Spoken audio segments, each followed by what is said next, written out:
بسم الله الرحمن الرحيم. الحمد لله رب العالمين، صلى الله على نبينا وحبيبنا ورسولنا محمد وعلى آله وصحبه وسلم. وحديثك سديتن يا أفراد أما أفري سديتنات أو صحيح البخاري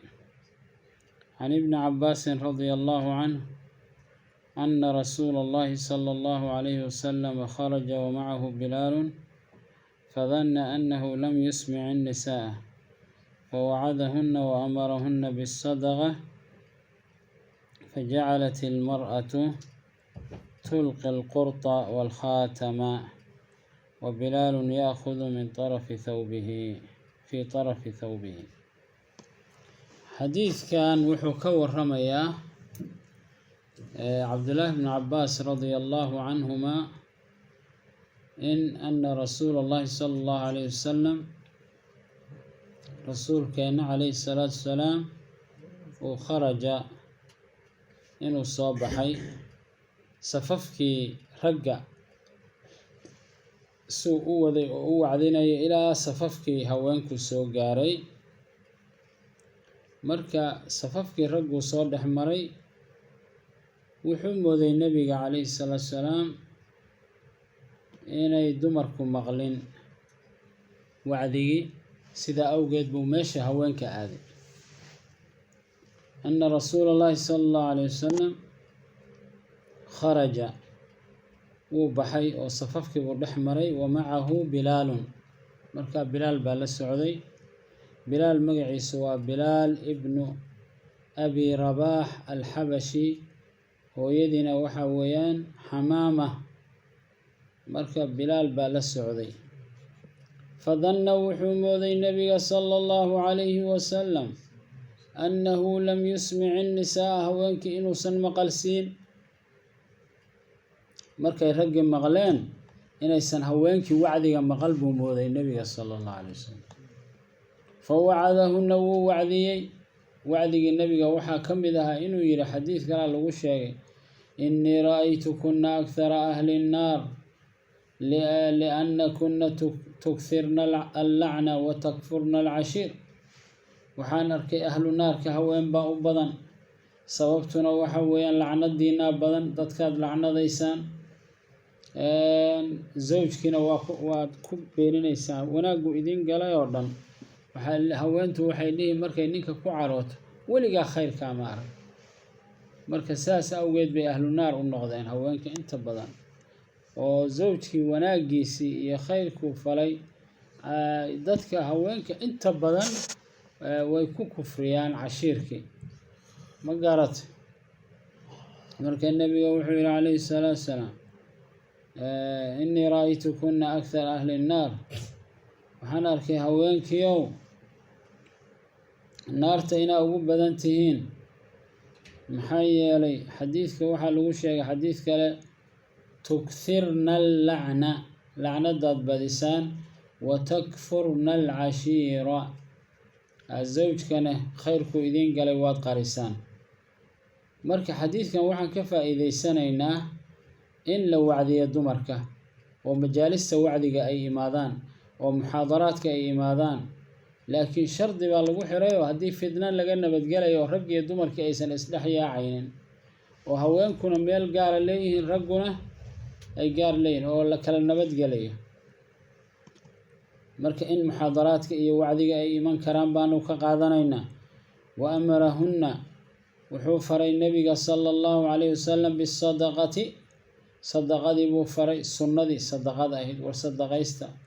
war sadaqaysta markay arkeen inay ahlu naarka u badan yihiin bay waxay dooneen inay naarta iska badbaadiyaan. maxaa yeelay sadaqadu waxay tirtirtaa naarta, ayay damisaa. naartay tirtirtaa, carada allay damisaa. marka waa waqti ay u baahan yihiin markaas inay yani zako la baxaan. fajacalat ilmar'atu haweentii waxay bilowday tulqii inay riddo alqurta dhagadhagaheedii. dhagadhagaha halkan kan lagu xirto dahabka ah intayba siibtay ku ridaysa dahabkii dhagahay siibayeen waa ku ridayeen bilaal bay ugu ridayeen walkhaatima kaatinkii dahabkay siibayeen waa ku ridayeen mid dhagadhagihii bay siibaysaa waa ku ridaysaa mid kaatunkii bay siibaysaa waa ku ridaysaa naartay rabaan inay ka badbaadaan ilaa nebigaa u sheegay calayhi salaatu wasalaam wa bilaalun bilaalne ya'khudu wuu qaadahayaa sadaqadii fii tarafi thawbihi maradiisa geeskeeduu ku aruurinhayaa ma arkaysa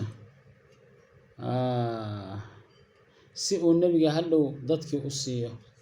inama asadaqaatu lilfuqaraa'i waalmasaakiina waalcaamiliina calayha waalmu'allafati quluubuhum wafi riqaabi waalghaarimiina wafii sabiili illaahi wabni sabiil waatuu ilaahay yihi subxaanahu watacaala sadaqada marka 8 sinfi baa la siiyaa zakada alfuqaraa waalmasaakiin iyo waalcaamiliina calayha waa dadka soo aruuriyo oo ka shaqeeyo waalmu'allafati quluubihim waa dadka soo islaamayo dadkan soo islaamay waa in la soo jiito haddii markaa ay iska tabardaran yihiin zakada in wax laga siiyo way wa fi riqaabi hadday addoommo jiraan isxoreynayeen oo maaragtay iyagana maaragtay sadaqaday xaq ku leeyihiin waalghaarimiina dad deyn qaba hadduu jiro waa la siin karaa zakadaada waa siin kartaa qof deyn qaba wa fii sabiili illaahi ilaahay jidkiisaa lagu bixinayaa ilaahay jidkiisa waxaa ka mid ah xataa dalabatulcilmiga waa la siin karaa